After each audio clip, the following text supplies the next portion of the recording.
Okay, stop share ko muna pala ulit. Hindi ko na on ang sound. Okay, good. Okay na? Proceed na tayo, Ma'am Jen. Yes po. Okay, good afternoon, everyone. Amici, Manila, Cebu, and Sir Bong of Nuvac. And do we have from Iloilo po sa AWS? Sir RJ, meron ba tayo sa Iloilo? Finorwardan ko ng link, sir, but baka mamaya papasok yun. Okay, Sinabihan great. ko na. Sige. Okay, let's start your presentation. Good afternoon again, everyone. And we're here to present the A.O.Smith Air Purifiers, which improves the indoor air quality for home and workplaces. So most of you here actually attended too many presentations for air purifiers already way back last year, but I'm sure there are updates to the presentation and how effective are these air purifiers, and also for those na new dito sa equipment or appliances na ito is this is very beneficial as this is very timely na mga requirement, especially for those industries na nagre-require na sila na mag-back to office. So, Ma'am Jen, if ever na nagpuputol yung audio ko or sa slides, let me know lang ha. Okay, so Okay po. thank you. So let's proceed. So before we begin everything, we just need to present this video. I hope you can hear the sounds of the video. So let's do a virtual demo of the air purifier here. What is presented is igniting an incense to produce smoke, and one pollution or pollutant in the air is in terms of smoke. So having the air quality meter, it reads the particulate matter in the air, and also with the air purifier that we have, it also have its numerical display of the particulate matter for the air pollutants that we have in the air. So yung nakatutok ngayon na meter is actually dun sa discharge ng hangin, and eventually nag-zero siya. So right now, ilagay naman natin yung incense doon sa malapit sa sensor, in which you can hear yung fan speed niya is medyo pumilis and tumaas yung sound level niya din.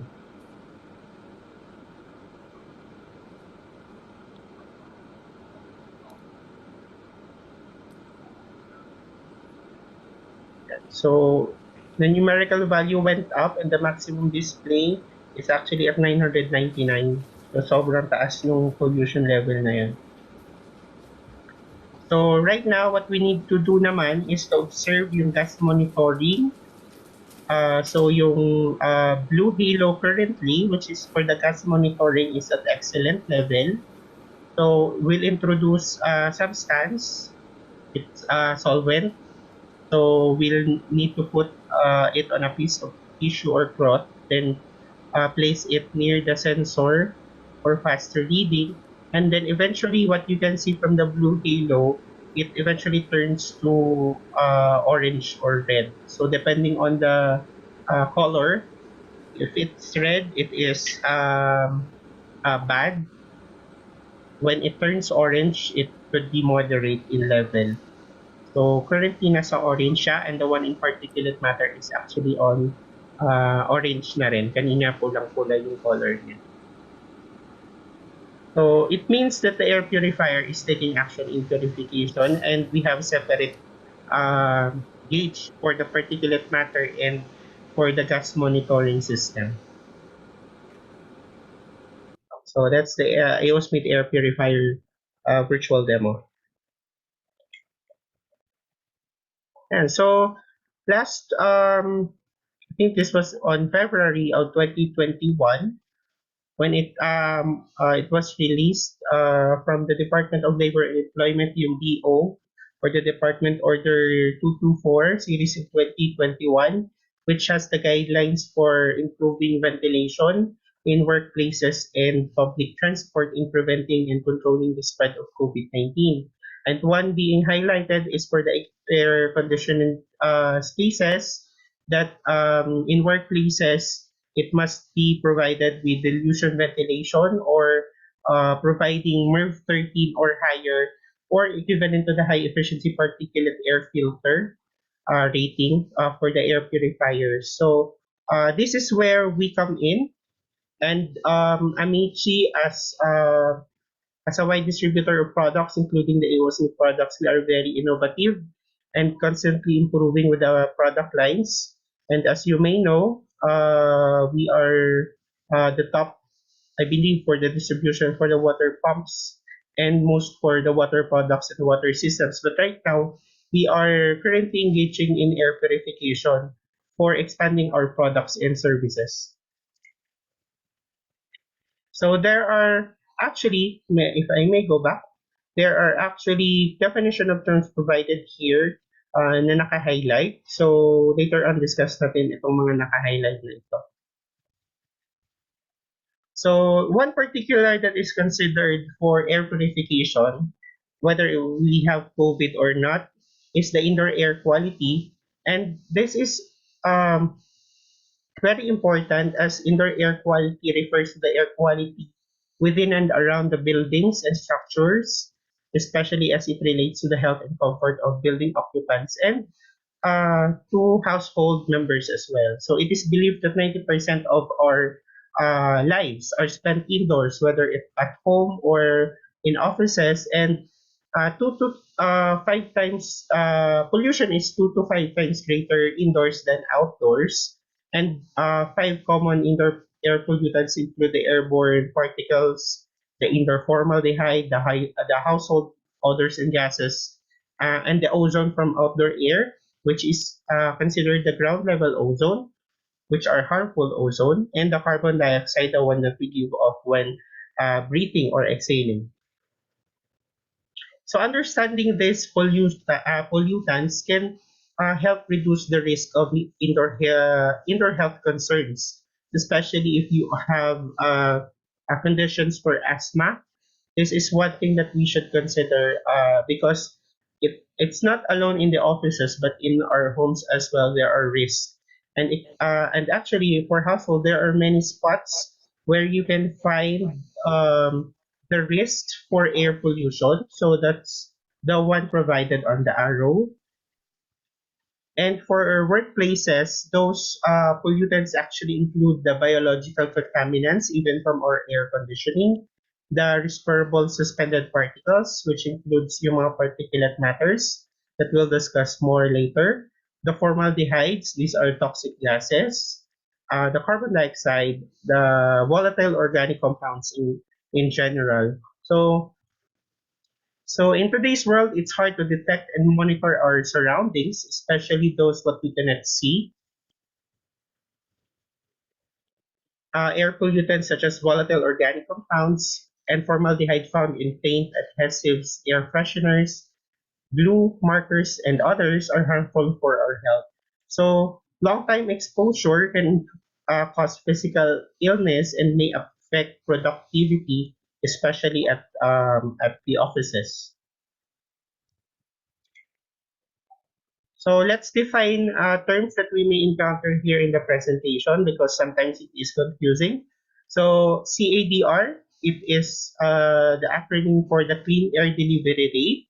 So what it does is it measures an air cleaner's effectiveness based on room space and the volume of clean air produced per minute.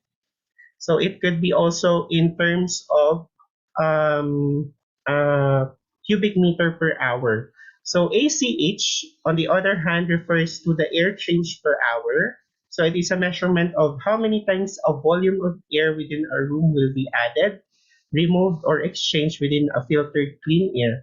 So if, for example, we have ACH value of 4, it means that in every hour, there are 4 exchanges of air that is happening. While there is another standard called the CCM or the cumulative clean mass, this measures the efficiency of an air purifier based on its ability to filter out particulate matter and formaldehyde. So the final rating indicates the continuing efficiency of an air purifier to clean indoor air even after long and heavy usage because CADR value decreases over use of the air purifiers, and what CCM value rates is at 50% of the CADR value. So another definition of term is for HEPA, which stands for the high efficiency particulate air, or sometimes it is called arrestants. So it is a standard defined and developed by the U.S. Department of Energy during the 1940s as the part of their efforts to contain the spread of particles and contaminations resulting from nuclear testing. This standard has since moved into the consumer market and has become commonplace for air purifiers. And we have the MERV, which is the minimum efficiency reporting value. It is a measurement scale designed in 1987 by the ASHRAE, or the American Society of Heating, Refrigerating, and Air Conditioning Engineers, to report the effectiveness of air filters in more detail than other ratings comparing to HEPA. So later on, what we'll do is to define this MERV rating later on and how does it affects in our key selling proposition with our air purifiers in A.O.Smith. So MPPS, on the other hand, talks about the maximum or the most penetrating particle size. This is the particle size at which the air filter has its lower arrestance, which means it is the size of particles that are most able to pass through the filter. So later on, we'll discuss more of this as we go along with the presentation. So introducing A.O.Smith Air Purifiers, which has MERV17 HEPA Filter, which is able to capture 99.97% of particulate matter on zero point 0.3 micron of sizes. We have the clean air delivery rate of 800 cubic meter for the previous model that we have, the KJ800, and air changes per hour, which is up to 5 times in an hour. And also, we have the real-time air quality reading, as it shows the real-time PM 2.5 and gas air quality. So let me get straight to what's inside an A.O.Smith air purifier. So what we have is actually a 3 by 2 or 3 level by 2 layer membrane system, which includes the primary membrane, which is rated in MERV7. So what it does is it catches PM10 or the particulate matter size 10 microns. And what we have is next is the activated carbon membrane, which removes the pollutants including the formaldehyde and total volatile organic compounds. And the last and the main filtration that we have for air purification is the MERV17 HEPA membrane, which catches the PM or the particulate matter 2.5 size in micron and smaller than that. So what is produced from the the polluted air is what comes through the membrane or the MERV17 HEPA membrane is a clean air that is safe to breathe. So according to the U.S. Environmental Protection Agency, there are a lot of stages available for air purification in the market. But knowing those air purifier stages and what are the advantages and disadvantages makes some brands uh, differ from each other, and you can see the difference of having an A.O.Smith air purifier with our customers and relatives as well, and even for personal use. So according to US EPA, there are 9 stages, 3 of which is for particles, 1 is specifically for microbes, and 5 is for gases. So let me just break through this 9 air purification stages or technologies. So what we have is the fibrous filter media, the electrostatic precipitation, the ionizers, the ultraviolet herbicidal irradiation, or what we call UV. And for gases, we have the adsorbent media, the chemisorbent media, the catalytic oxidation, plasma, and intentional ozone generation. So if you have recalled the previous slide that we have for the air purification system we have in A.O.Smith, we only have 3 stages of filtration, which includes the pre-filter, activated carbon, and HEPA membrane. So what it considers is for particles and gases. So for the fibrous filter media, we have the pre-filter and the HEPA main filter, and also for the gases is for the adsorbent media. So if you would ask, why would A.O. Smith allow a design with the best brand in the world have these three stages only comparing to the available air cleaning technologies that we have in the market?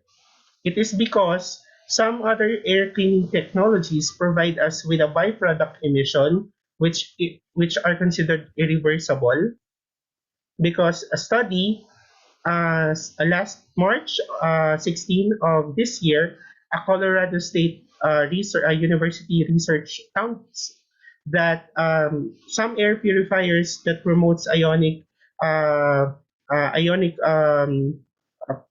purification has a little effectiveness, or can provide side effect as additive air cleaning methods in the room that we purify. So what it does for ionization is it provides a negative ions in the surroundings, and what it does for the particulate matter is, instead of gathering that particulate or those pollutants, what it does is it attaches to the floor, the walls, and the ceiling. So the pollutants are still there in the room. So instead of purifying it, what it does is it leaves a traces of those pollutants. And one thing that also very particular for this study is for the photocatalytic oxidation, which is another type of filtration that is marketed as effective air purification. But I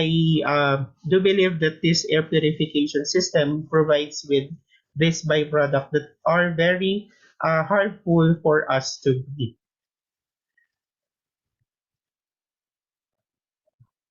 So this one for A.O.Smith is what we call the power trio in air purification, as discussed a while ago. And then these are the highlights of the A.O.Smith air purifier that we have, which we will discuss one by one.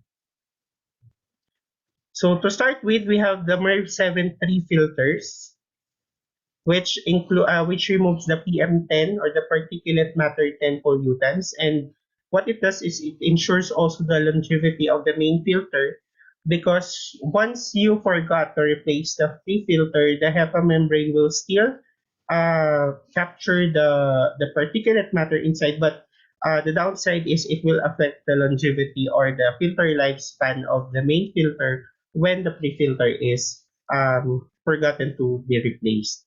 So comparing to the regular primary filters that we have for other brands, which are made of mesh filter from plastic or steel, they have bigger pore size, and that it allows large particulate, especially the PM10 in size, to pass through its filtration system, comparing to the primary filter membrane that we have, that is made of fiberglass and woven polypropylene filter. So it catches around PM 100 to PM 10, and if you can see on the picture, it can filter out dust equivalent to, I think, 78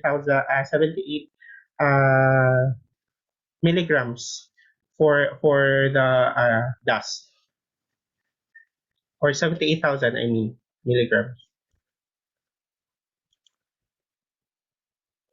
So next is for the carbon or the activated carbon, which is this is a highlight for activated carbon, because some other purifiers that we have encountered in the market provides us with carbon filter, but it is very thin that you could not actually compare with A.O. Smith, because ours has 1 kilogram of high quality activated carbon. That alone, with the large density that we have, it is incomparable to other brands available in the market, as it absorbs and remove the TVOC, or the total volatile organic compounds, the formaldehyde, toluene, toxic odors, which are normally found in furniture, paint, and fabric. And especially if you have carpeted floor, this is also one great risk for air pollution.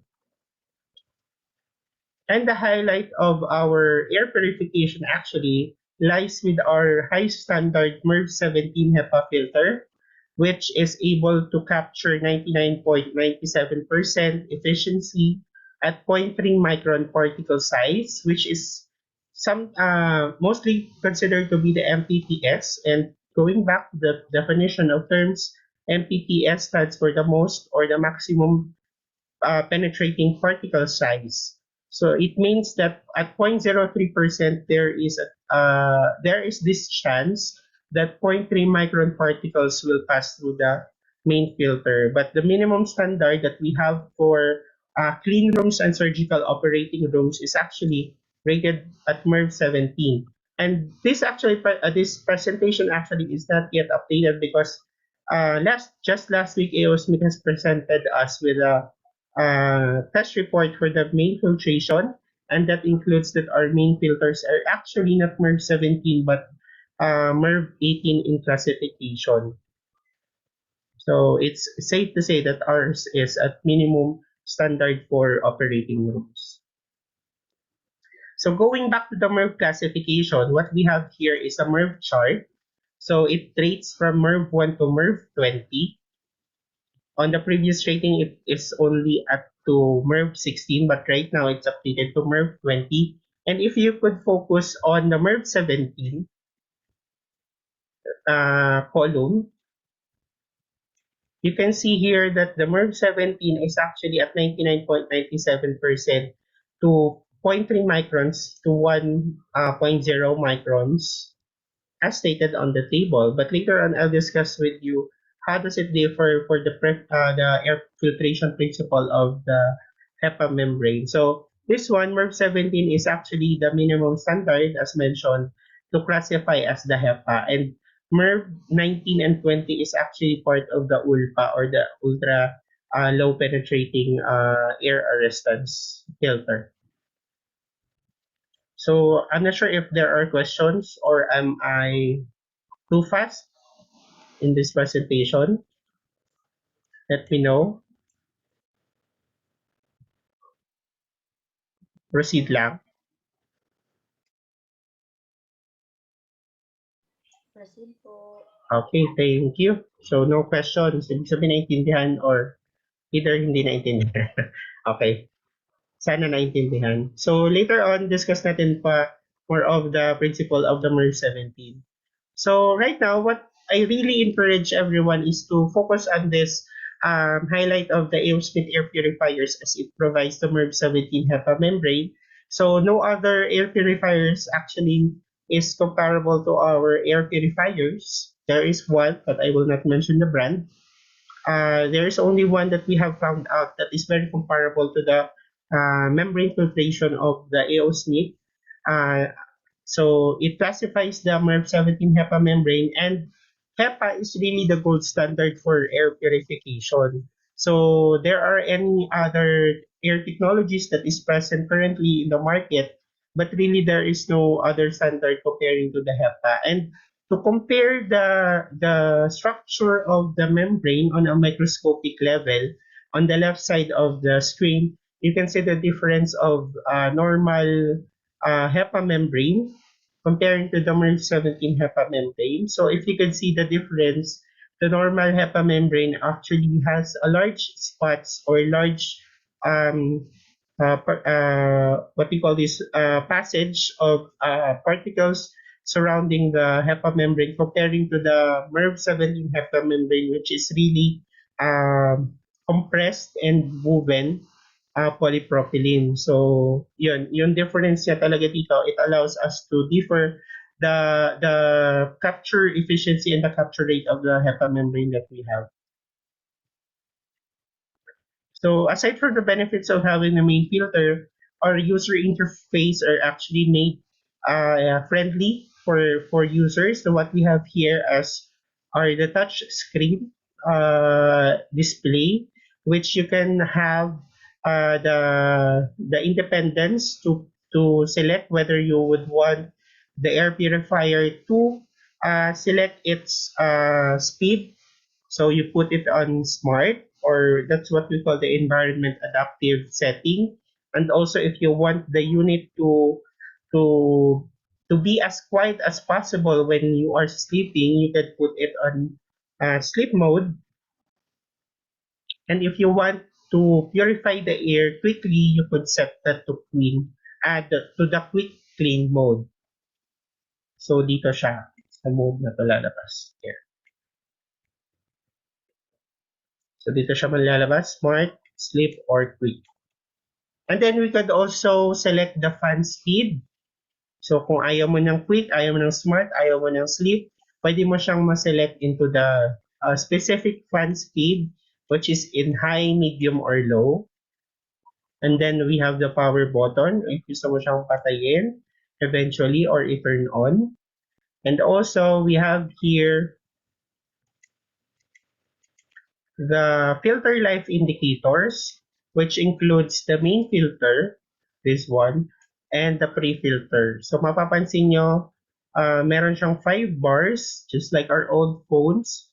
Kapag nag-turn na siya into 1 bar, and eventually magkukulay red siya, that's the signal that you need to replace the filters. And as mentioned, yung pre-filter would always be as frequent as possible na kailangan siyang palitan.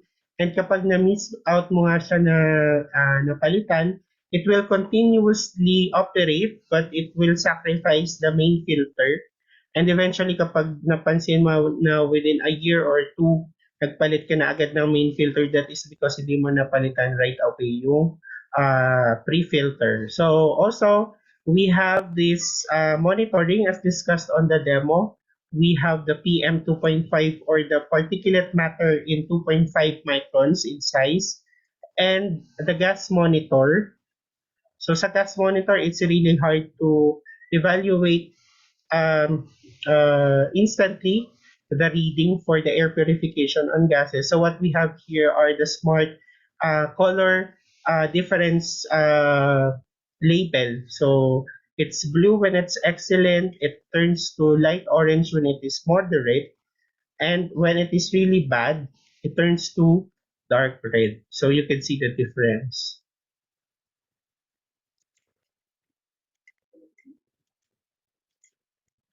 Yeah. So for our sensors, what we do have actually is the laser sensor technology that detects the real-time reading of the pollutant level. So what we have here is the gas sensor on the middle.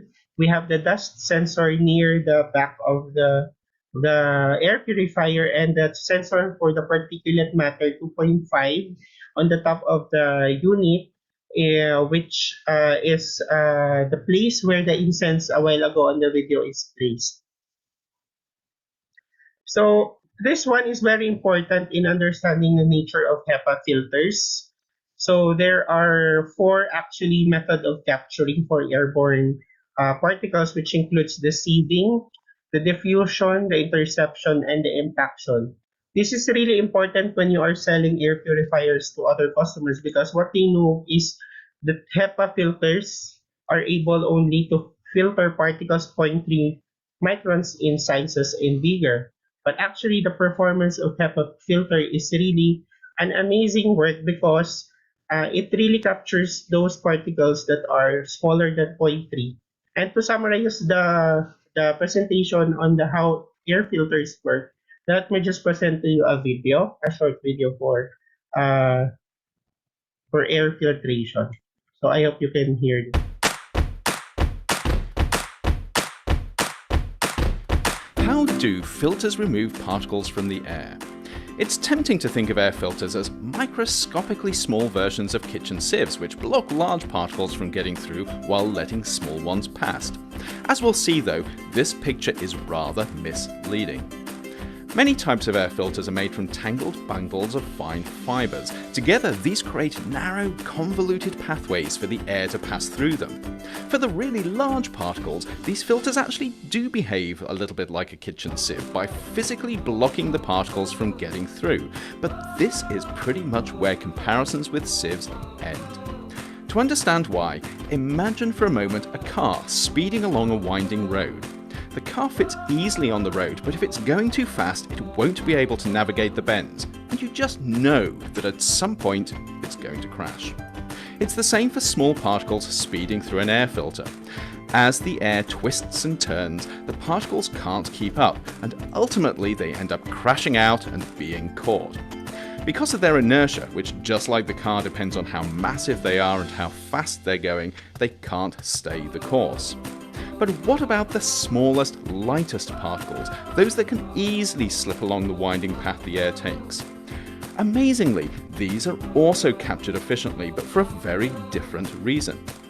Because these particles are so small, they have very, very little inertia, and they dance around as they're bombarded by the air molecules around them. This rather unusual behaviour is called Brownian motion after the first person to observe it, and as they dance, they end up colliding with the filter and being captured. So at the end of the day, it's not the smallest airborne particles that are the hardest to filter out, but the medium-sized ones. Those that are too small to be captured through inertia, but too large to be captured through Brownian motion. And this is why, when manufacturers design and test air filters, they don't use the largest particles or the smallest ones, but they use the middle-sized ones. Those particles that are just the right size to slip through and make it to the other side.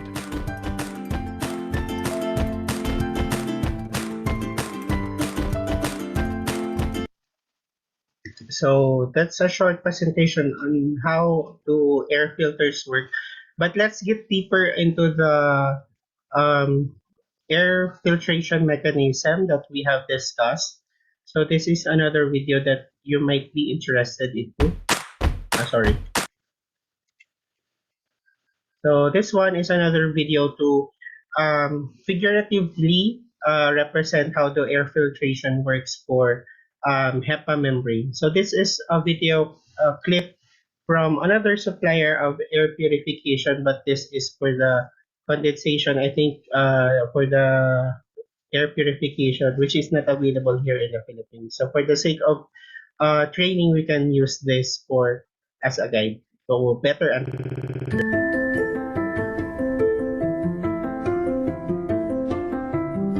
installed after the compressor. There are a number of glass fiber layers. These consist of very thin fibers, distributed randomly and oriented in all directions. But how does filtration work? It's often thought that our filters work as sieves, whereby the particles are larger than the pores of the filtration medium and are retained at the filter media surface. This is a misconception. Oil aerosol and dust particles in compressed air are much smaller than the media pores, so sieving does not occur. Probability, there are a number of and oriented in all directions work.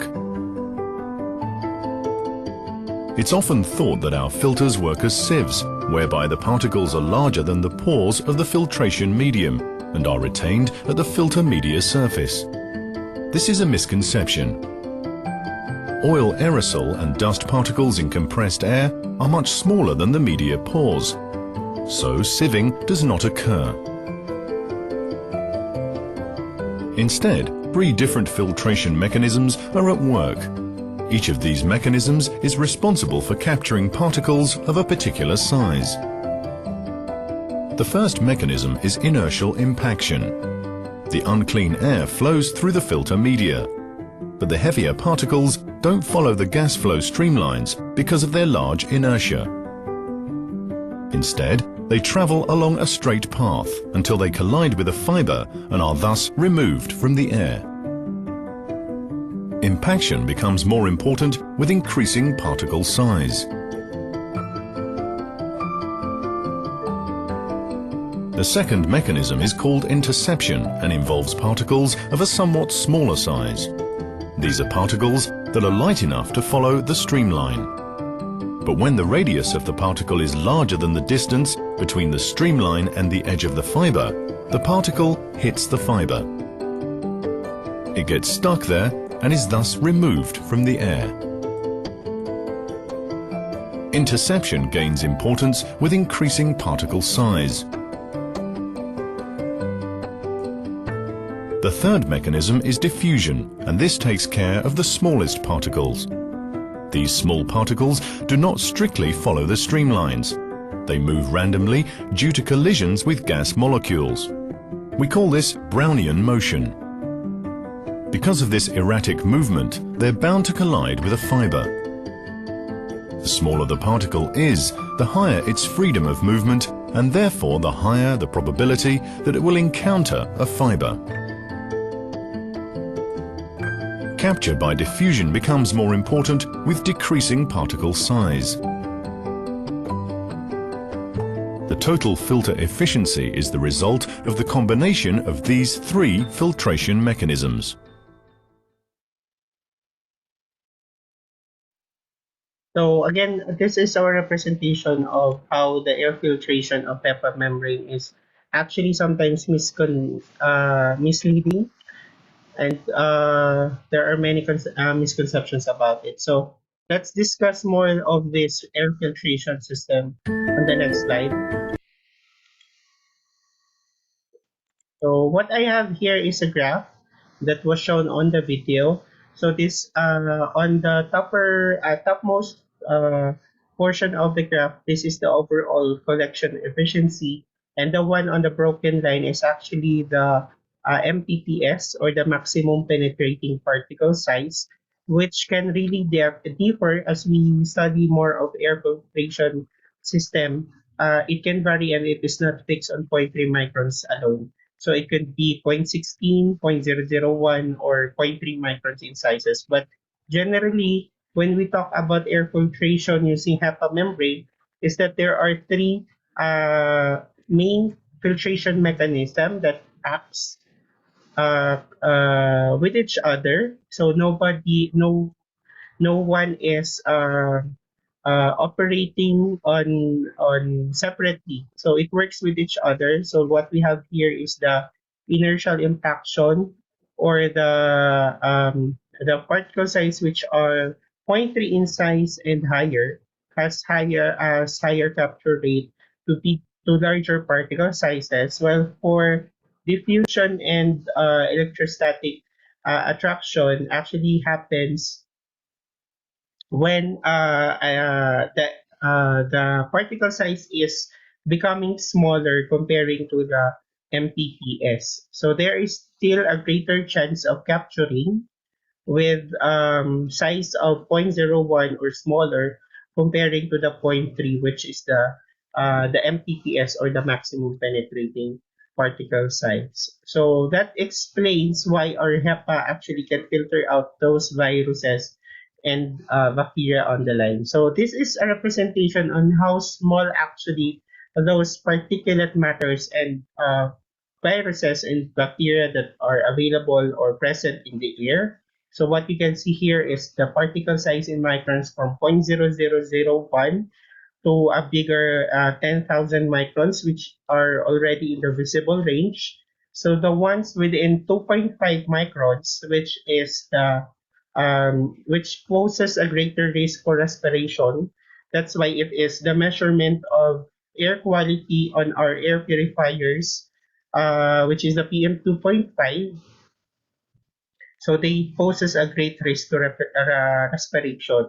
So you can see here the one on the purple is the virus and the bacteria, and what lies on the sizes of viruses is actually on the 0.001 to bigger than zero point 0.1 micron. So that includes the coronavirus that we are facing currently. So there's no doubt that our HEPA filters can filter out those viruses present in the air, and that having an air purifier in the office, especially in your customers' offices, can provide their protection. But there is actually one question that was raised to me a few days ago, if the air purifier can stop the spread of virus. So later on, I'll ask you for the question that was raised to me, and what will be your response on that question.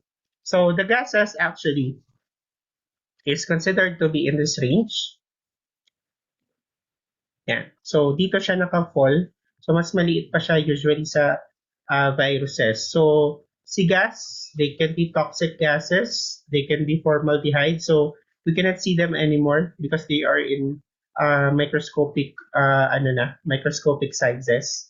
So just let our air purifier do its work. And as a representation on how small a PM2.5 is, imagine our human hair, which has the diameter on an average is at 50 to 70 microns in size, while the PM10 is a dust, pollen, or mold considered to be this size. The PM2.5 is actually 20 to 30 times smaller comparing to the average human hair diameter. So ito na siya, ganun siya kaliit. So take note of this PM2.5 na level. That is what is measured by our air purifiers. And also the fine beach sand is actually at 90 microns in sizes. So mas malaki pa siya doon sa human diameter human hair diameter natin. So, no questions? Let me know if may question.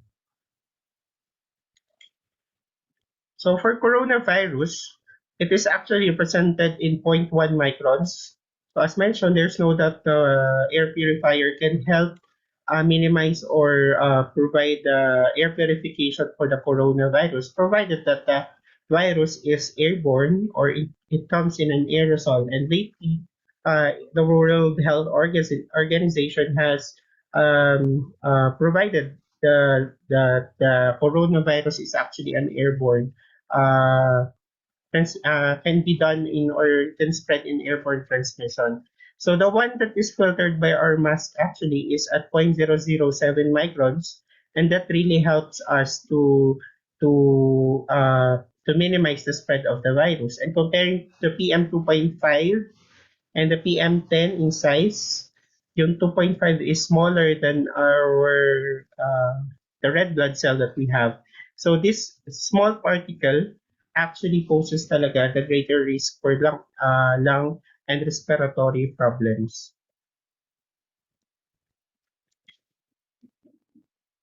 So we'll go back to the models that we have. We have 3 models on the website, the KJ500, 800, and 1200, but actually we have one model available for selling, which is the KJ500, and it is recommended for room size of 35 to 60 square meters. So take note of the measurement.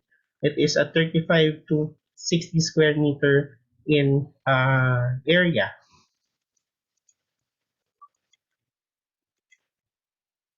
So just for the sake of the presentation, we included here the KJ1200, which is applicable for 84 to 144 square meter room. So what it does is it's applicable for a large space, but it's not yet available, and there's no guarantee that we might be able to provide this model. But hopefully, if in God's time, meron tayong agent na naglalakad nitong project na to, and sana kasabay kayo sa pagdadasal na maparating tong model na to with the project that we are encountering or currently engaged with. Because it's really sets the difference having this air purifier model, yung KJ12. So how fast can an A.O.Smith air purifier clean the air? So we are proud to provide this data actually on our website. So no holds barred talaga sa ating air purification system. One thing that is very interesting is what we show to our customers is really the data comparing to the other available air purifiers in the market. So these are part of the definition of terms I have presented. We have the CADR, the cumulative clean mass, the particulate matter, and the formaldehyde removal rate. And if you can see, we have the CADR for particulate matter for KJ500, which is 500 cubic meter per hour. And what it does is it filters out 99.97% of particles at zero point 0.3 microns. And then we also have the CADR or the clean air delivery rate for formaldehyde or the toxic gases, which is at 120 cubic meter per hour. So the cumulative clean mass, as mentioned, when the CADR value reaches the 50% of its CADR, original CADR, this is where the difference come in for our air purification, as CCM is a new standard provided by China, which is considered a powerhouse for air pollution, and that they do their part in assessing the air purification system. So CCM is actually available in the China market, which A.O.Smith is a part of, kasi galing sa Nanjing, China yung ating air purifiers. So in terms of speed on how fast the air purifiers can purify the air, we have 10-minute duration, which is for KJ500. It reaches 95.03% of removal for particulate matter, while for about 20 minutes only, it reaches at 99.76% already. So for formaldehyde, it takes about 60 minutes to reach 97.24%. But for 10 minutes, it's about 71.26%. So to compare dun sa ating ibang models, we have KJ800 and KJ12, almost the same, but the KJ12 is actually faster comparing to the other models that we have. So what is proven is it is effective on these pollutants, and for virus and bacteria, that includes the E. coli and the H1N1. And H1N1 is actually almost the same particle size compared to the coronavirus.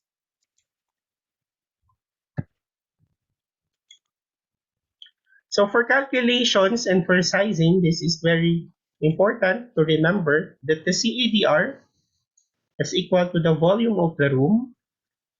So that is in terms of cubic meter or cubic foot, times the ACH or the required air change per hour.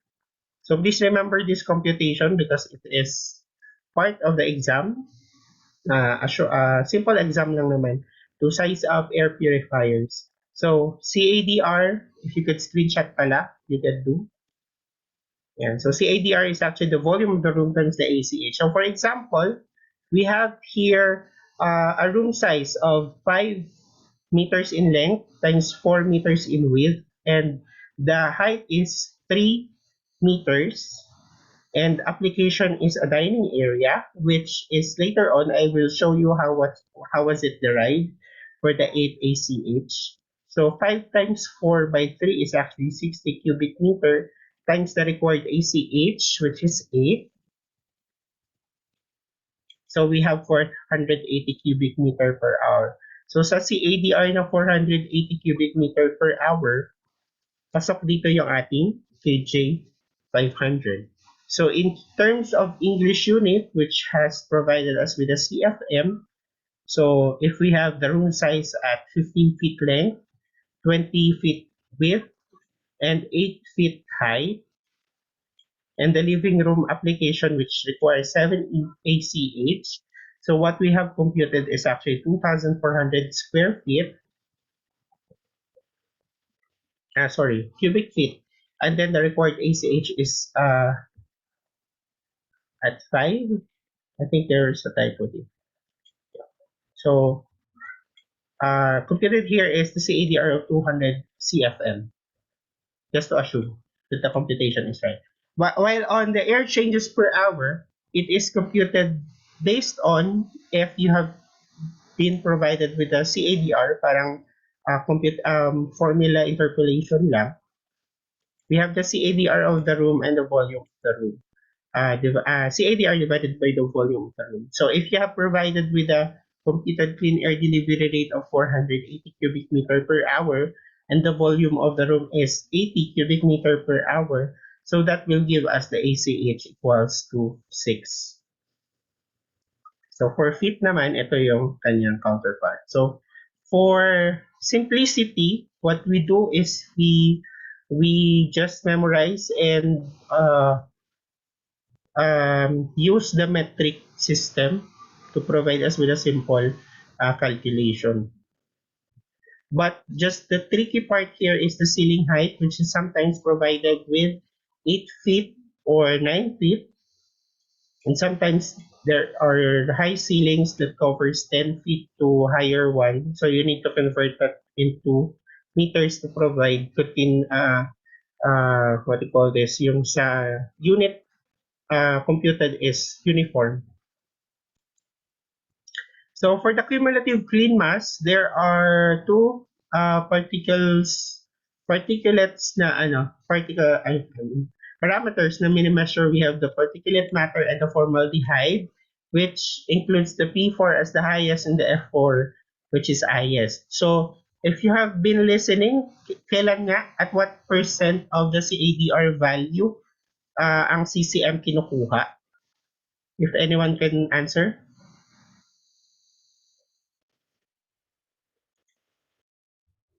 Hello?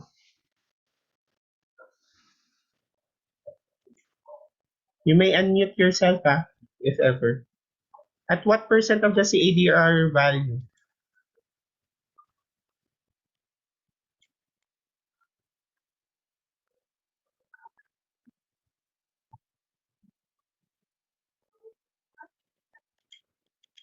Hello?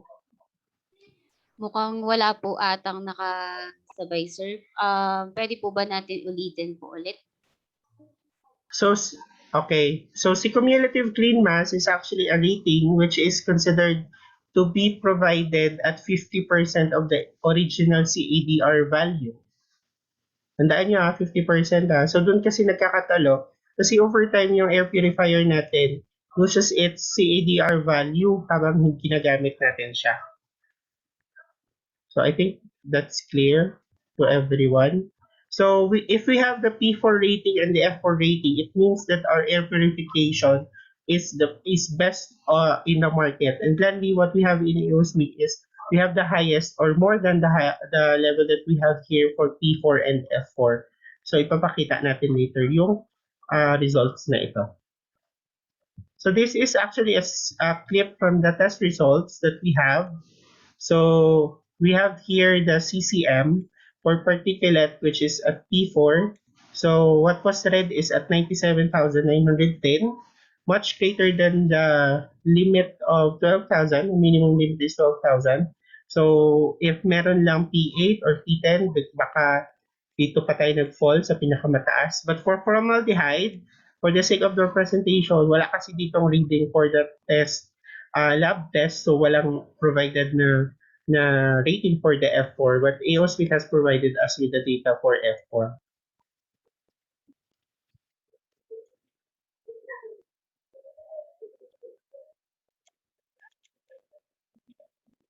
So here, kapag ginagamit yung air purifier and at 50% of the value, it turns out yung ating CADR or yung CCM natin from computed, which is 525, yung 50% niya actually is at 262.5%. Ay 262.5 cubic meter per hour. So dito siya nagpo-fall in doon sa ating graph. 50% is here. 79%. Dito. Roughly dito. So yung cumulative air purification dito siya pumasok. So mas mataas ng konti itong 45.52%. Kasi ADR value. So that's it. 50%. Tandaan nyo, this is the standard GB/C 1801-2015. So this was the year na na-establish itong standard na to. And ito na yung parang nagiging practice for air purification with highest level of air purification.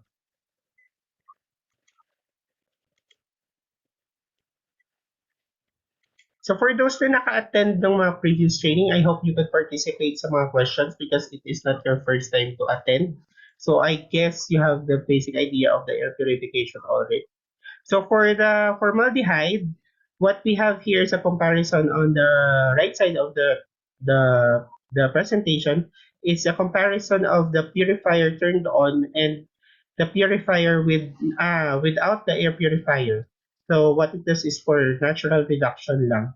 So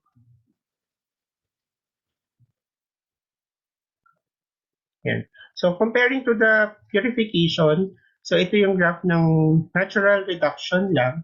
And this one, nakikita natin yung significant drop ng ng formaldehyde for air purifier turned on. And this result is actually for KJ500 model. So in matter of 10 minutes, yung napakita ko kaninang table, which is available also on the A.O.Smith website, for 10 minutes, formaldehyde is reduced to 71.26%, and for 60 minutes duration, it turned out that there is a 97.24% reduction on the formaldehyde on the air.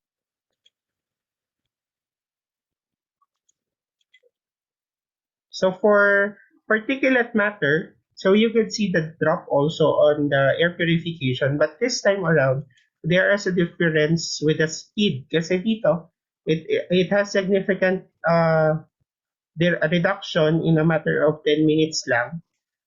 So nandyan na yung reduction niya. While dito sa formaldehyde, medyo matagal before ma-reach yung 99% of the reduction. So mas mabilis lang yung speed with the particulate matter. So skip ko lang to because that is for the KJ800, but that shows the airmid certificate for the speed of the KJ800. So other benefits of having A.O.Smith Air Purifier is it has the super fast air cleaning performance, which has the speed of 500 cubic meter per hour. We have also the data for high formaldehyde purification, which includes the harmful gases up to 120 cubic meter per hour, and the real-time air quality display. And the very highlight of our product is it does not produce any ozone. So wala siyang secondary pollution from stages that includes ionizer, UV, and other filter stages with ozone byproduct. Nadoble yata. Sorry. So how to replace yung KJ500 filter? So what is shown here is for the pre-filter. So if you have seen the model, ito na yung pre-filter natin. It is located here on the side and the other side. Dito sa kabila. So bubuksan mo lang siya. Meron siyang parang lock dito. Bubuksan mo lang siya tapos ibababa mo and papalitan mo yung main filter ay yung pre-filter. So dito meron siyang pwedeng hawakan para kuhanin tsaka ilagay yung pre-filter.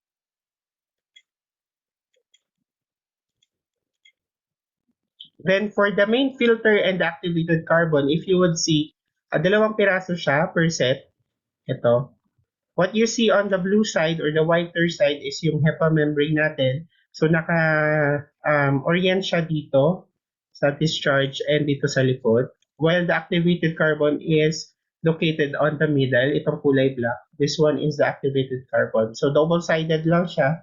What you see from the other side is yung HEPA membrane and the other one is the activated carbon. So when we buy or purchase yung main filter, it's always a set of two pieces of main filter and carbon filter. So paano siya buksan? Dito lang din. Meron siyang lock dito.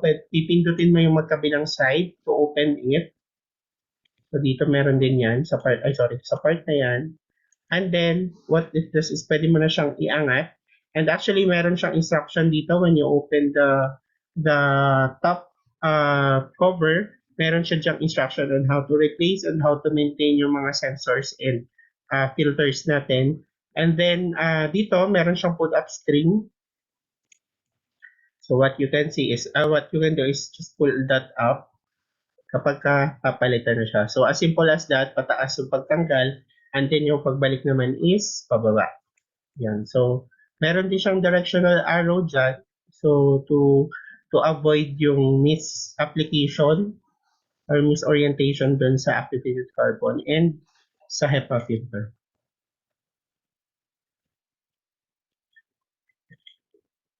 So for KJ1200, this photo is actually provided dun sa ating available na KJ12 na binigay from A.O.Smith. So nandyan sa likod yung kanyang bukasan.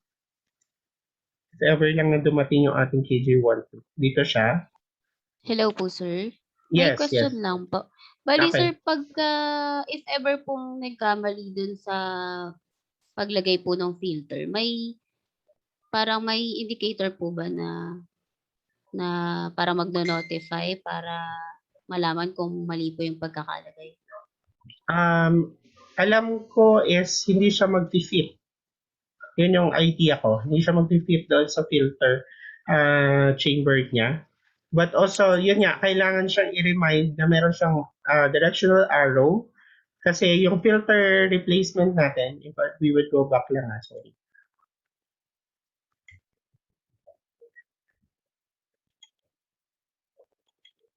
Wait, sorry. Yan. So meron siya ditong directional arrow located sa top ng filter kung saan doon ang guided niya, ditong part na to.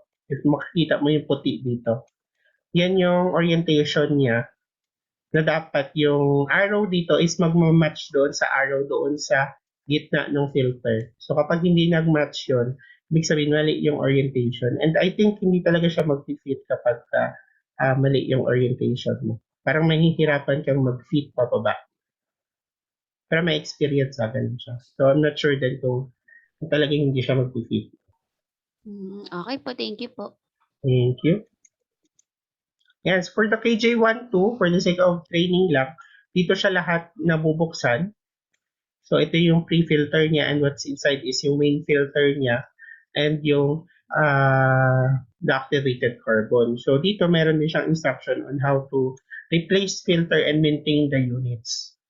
So ang path naman ng air purification is still on the side sa pre-filters and also yung discharge niya is dito din sa taas.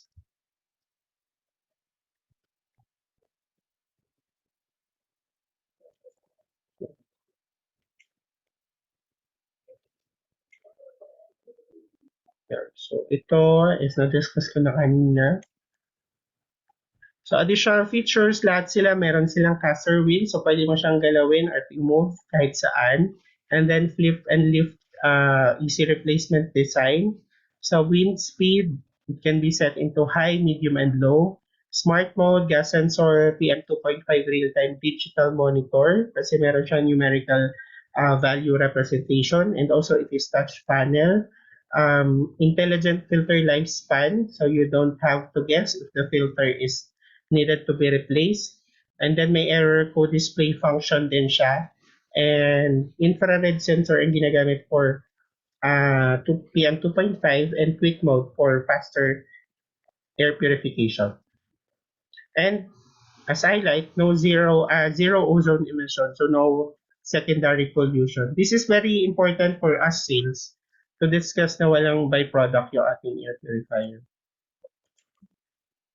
So in 2017, just years before the pandemic, A.O.Smith has been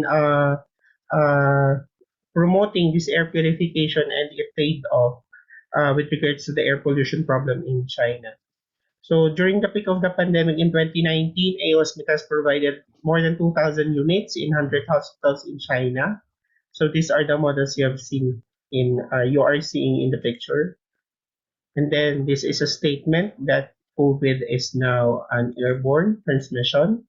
So A.O.Smith, as you may have known, established in 1874 in Wisconsin, USA, and then we have in 2018 there is a 3.2 billion US dollars turnover rate, and in 1998 there is this Nanjing economic this A.O.Smith China in Nanjing Economic and Technological Development Zone, and within 20 years of operation, A.O.Smith has become the leading brand in China.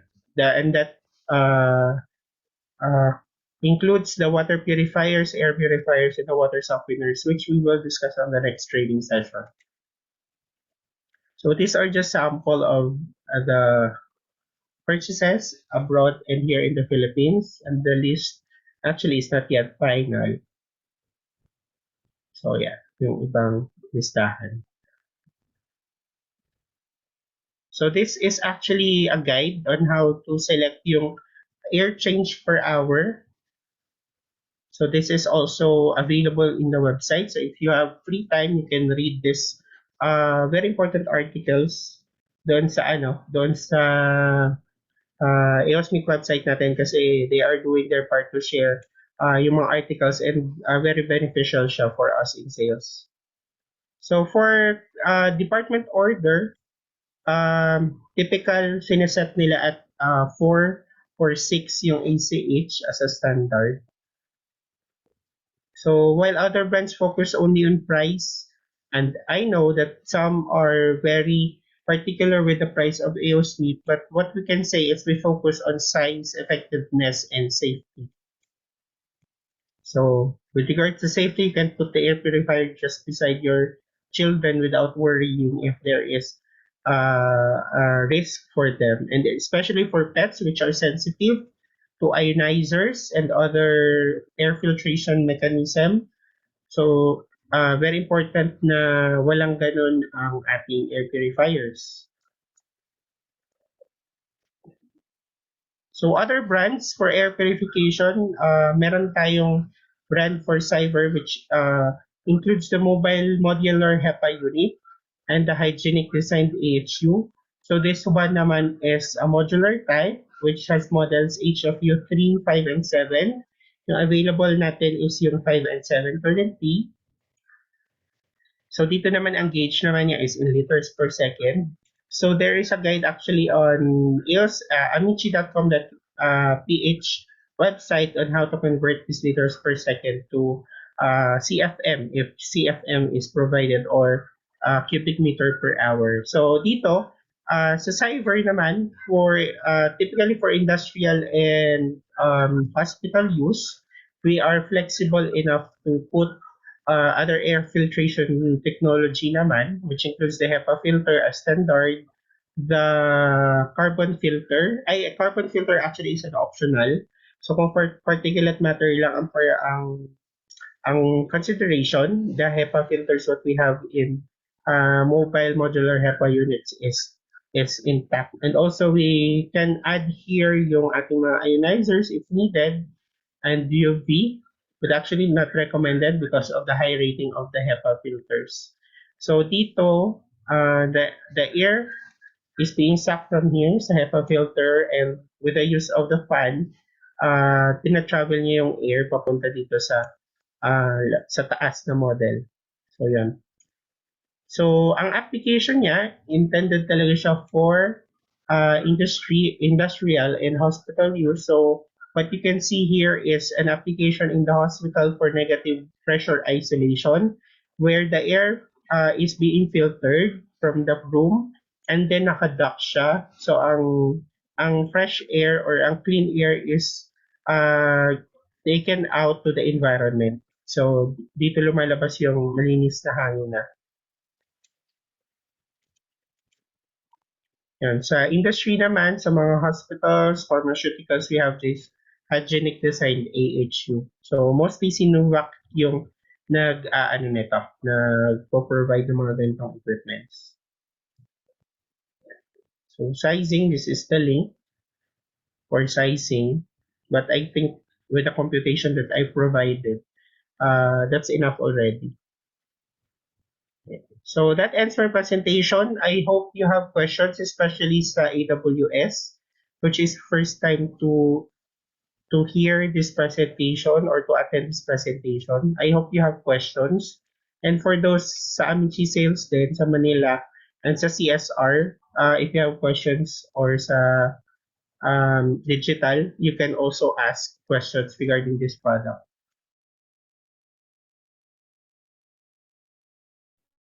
Thank you, Sir Raymond. Sa Welcome, ating ma'am. mga participants, may mga question po tayo or clarification or gusto pong i-add sa na-discuss po ni Sir Raymond.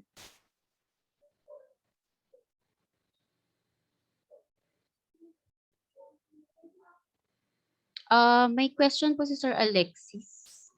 Meron po bang wall hang model? Wall hang model. Yung sa A.O.Smith wala, pero sa cyber pwede natin siyang ikabit na wall hang. Okay, yung sa cyber, Sir Alexis, is pwedeng customize yung mga ano natin, HEPA filter units natin. Kasi mostly yung nandito, yung mga EHU327, yung HFU327 is floor mounted siya. Pero kung yung specific na requirement is kailangan naka wall mount or naka-ceiling installation, pwede naman siya ipa-customize with cyber. Sa ano na yun, ma'am, cyber na yun? Yes, Tama ba? A.O.Smith limited lang naman yung model natin, Opo. sir. Is KJ500 and lang ngayon. Yes, Yung ma'am. 600 is wala tayong available na mga raw material kaya hindi tayo makapag-order with AO. And then yung 1-2 naman is under negotiation ngayon kung makakapagparating tayo. Depende kung mako-close natin yung isang project na inaay. Opo. Other than Kasi that, may wala na.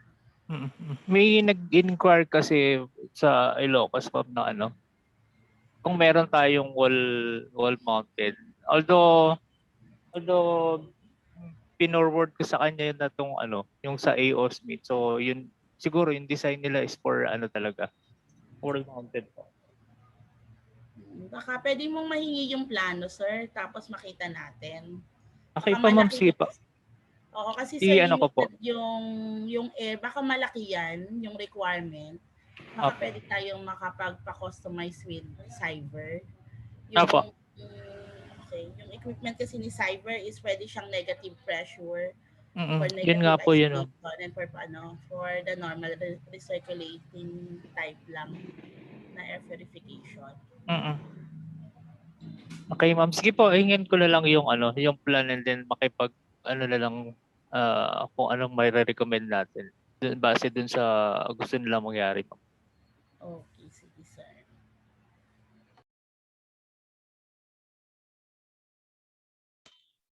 Ayan po. May another question po si Sir J. One color lang ba yung sa Saber and A.O.Smith or pwedeng palitan ng kulay kung marami yung ordering?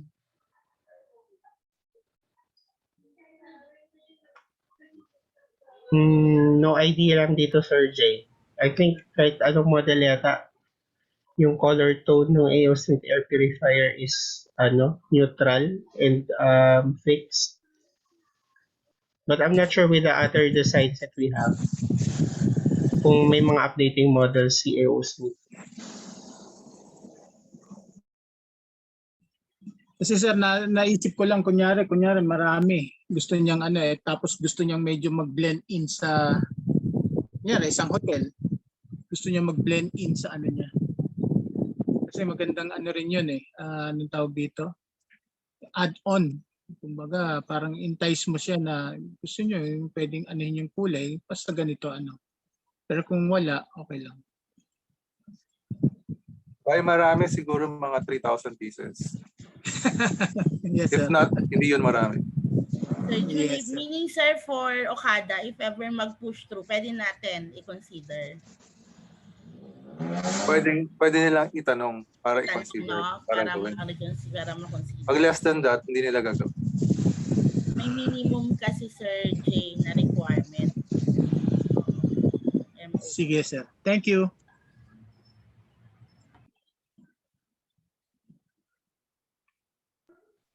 Sa iba pong participants, may mga questions pa po tayo before po tayo mag-proceed sa exam.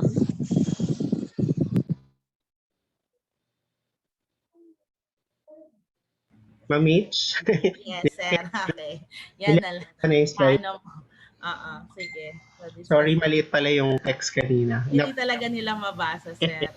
Okay, so balikan ko lang dito yung CADR, yung computation. Thank you, Mami Cha, for pointing out. Yung CADR is actually the volume of the room. As simple as that, getting the volume. But the tricky part here is yung ceiling height or the floor height. So dito nagkakatalo kasi minsan feet ang binibigay while we provided with length and height, length and width na nakameter. So for this one, CADR is computed as volume of the room times the required air change per hour. So typically for ang ginagamit, as mentioned, sa mga offices, Pero ang talagang required ACH is actually at 6. So, for budgetary purposes, minsan sineset na rin namin ng 4 kasi sobrang laki ng magiging cost actually for the air purifier. So, balikan ko lang yung example kasi hindi daw makita kanina pala yung text, sorry. Yung, for example, we have a room size of 5 meters in width, length, and 4 meters in width, and the ceiling height is at 3 meters, and the required ACH or air change per hour is at 8. So what we have here is to get the volume of the room, which is 5 meters times 4 meters times 3 meters height. So what we get is actually the 60 cubic meter in volume. So to get the CADR required, so multiply the volume of the room times the required ACH, which is 8. So you get 480 cubic meter per hour. So given that the CADR is computed at 480 cubic meter per hour, we can say na yung isang KJ500 natin would fit doon sa required na na room. So yan, in terms of feet naman, dito I think ang required niya dito is 5. So instead of 7, for example. Yan. So in terms of feet, if we have the 15 feet length, the 20 feet width, and the 8 feet height, which is usually the standard height of the ceiling. So at ACH of 5, we have 15 feet by 20 by 8 feet, which is giving us 2,400 cubic feet. So multiply that by the ACH, we are given with 1,000 cubic feet per hour. So dahil ang metric the English system is in CFM, so divide that by 60 minutes per hour, so we get 200 CFM in CADR. So convert that into cubic meter per hour, multiply lang ng 1.6, I believe. So nasa 320 cubic meter per hour ang required niya na ACH. So dito, if I would provide an example, can you provide the answer based on this formula? Simple lang. If I will give the room size with 10 meters in length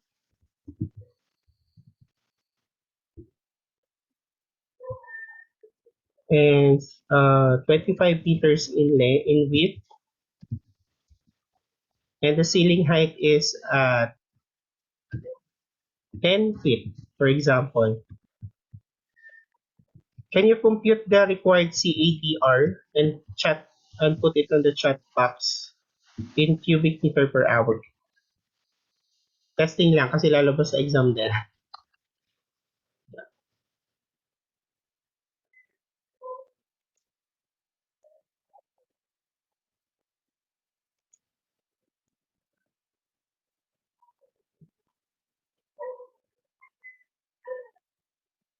So I think if you have 5 minutes to answer, dun sa required na CADR. Again, there's a trick naka-fit yan.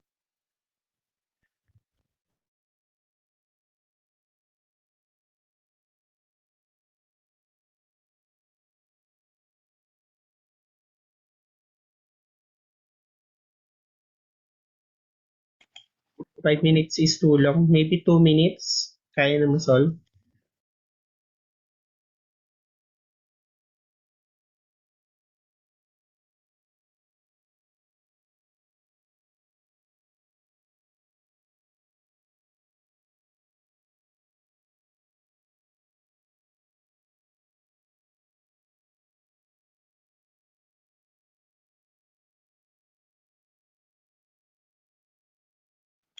May kulang pala. Anong ACH? Hindi ako kulang. Okay, so just set the ACH. Kanina pa ako sir nalilito dun sa ACH. Sorry. Yan, the required ACH. Sabi ko nga, pag wala hindi na-mention, ACH is 4, diba? So ACH is equal to 4 na lang para safe tayo. Sorry, thank you pa.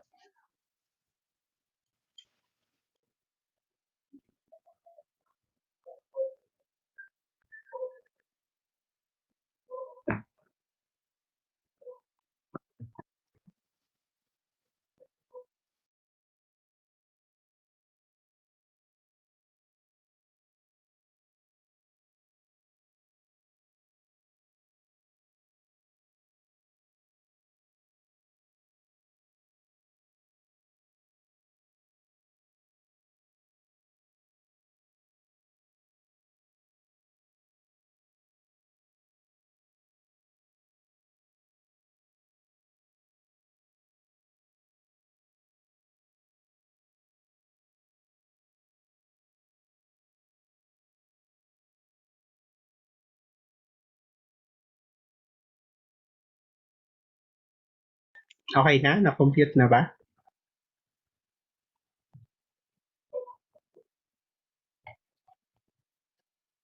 Parang nagsialisa nung magko-computer na. Nabawasan tayo. Kumonti na po tayo, sir. Kanina nasa 25 tayo, kaya 18 na lang. Oo nga eh. Natakot yata. Nagpa-solve ka kasi, sir, eh. Mamiss kasi. So, ganun eh. No? Hindi ko nakuha yung And- area eh. May Yung? ginagawa kasi. Yung area. Area. Oh, kaya mo yun, sir. Hindi ko nakuha ng given area. Ano ba given area? Ito, yung naka-display. Room size, 10 meters in length, Ito. 25 meters in width, and 10 feet in height. Ito na. Yun. Then,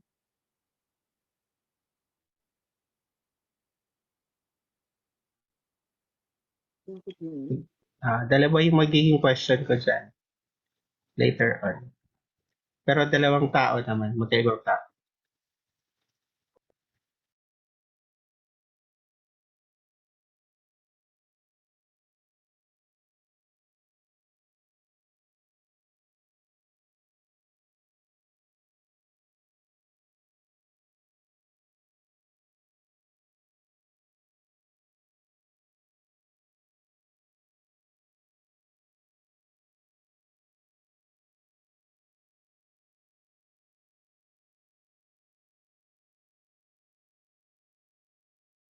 Okay na? Nakapag-compute na lahat?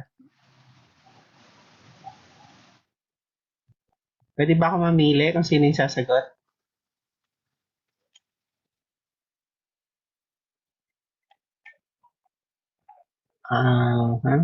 Sir RJ.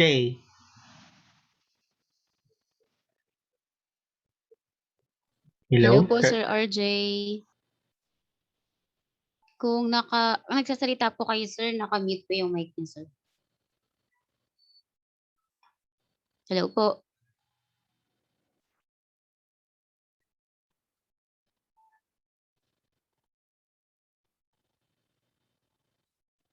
Wala po, sir. May sagot po si Sir Bong. Sir Bong. Okay. Sige. Wait lang, check natin.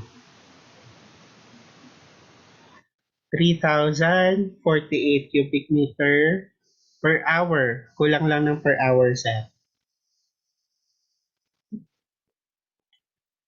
Yan. Yan. Tama naman si Sir Bong. Kulang lang ng per hour. Ngayon, the next question is, how many KJ500 would you recommend given that value of CADR?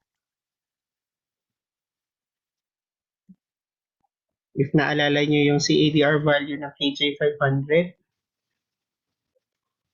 how many KJ500 would you recommend for that room?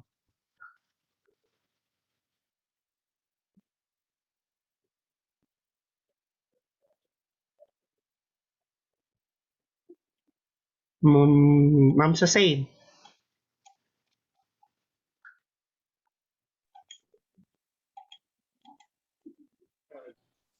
Hello, Ma'am Zane.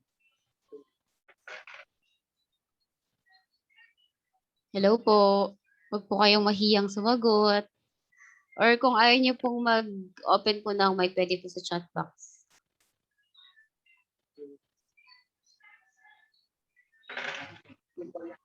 May sagot po si Sir Johnny. Sir Johnny, ayun. Ang dami kasi nag-PPM eh. Ma'am Pam, tama. 6 units, tama. So, ganun lang siya kasimple with regards to the CADR and the required units to offer. So, basically, ganun yung ano natin, na yung way of recommendation. Okay, tama, Ma'am Pam. Thank you. Nag-PM lang siya. Yeah. So, mindful lang tayo dun sa feet or in meters yung ceiling height. Okay. May sagot po pala si Ma'am Zane. Nag-direct message lang. Sa 6 iyo. daw po. 6 opo. Okay. Good. Tama, tama. Very good. Ayun. So, simple lang naman yung air purifier. So, for the ACH, sorry i-clear ko lang nyo. Yan. So, dito siya. ACH. Yeah. Thank you sa ating website team for having this materials, by the way. Yun. So, that's it for the air purifiers. If wala nang questions, since we took 1 hour and 45 minutes na. I think, Ma'am Jen, pwede mo na ma-share yung link for the questions. Okay po. Proceed na po tayo sa exam. Ayan po, nasa chat box po yung link para po sa exam natin. Bibigyan po namin kayo ng 15 minutes para po sagutin.